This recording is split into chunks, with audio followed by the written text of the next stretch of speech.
অমলেন্দু কর্মকারের লেখা কবিতা অদ্ভুত আঁধার।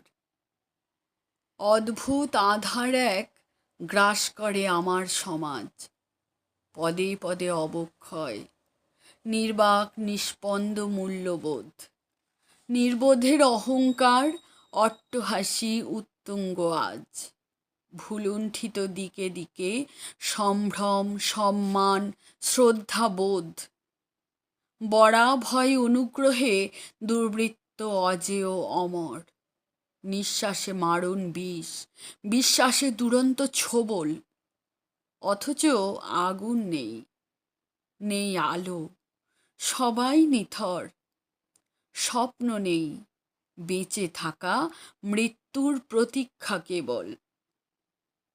তবুও মানুষ বাঁচে, আমি বাঁচি অভ্যাসের তটে, ক্ষয়িষ্ণু সমাজ বাঁচে মূল্যবোধ অস্তিত্ব সংকটে, বিবেকের অপমৃত্যু অশিক্ষার বৃষবৃক্ষ ডালে, আগামীর ভবিষ্যৎ লিখে রাখি সমাজের ভালে, ভয়ঙ্কর অন্ধকার মৃত্যুর চেয়েও ভয়ানক, যে আঁধার জন্মায় শুধু উমেদার শঠ প্রবঞ্চক।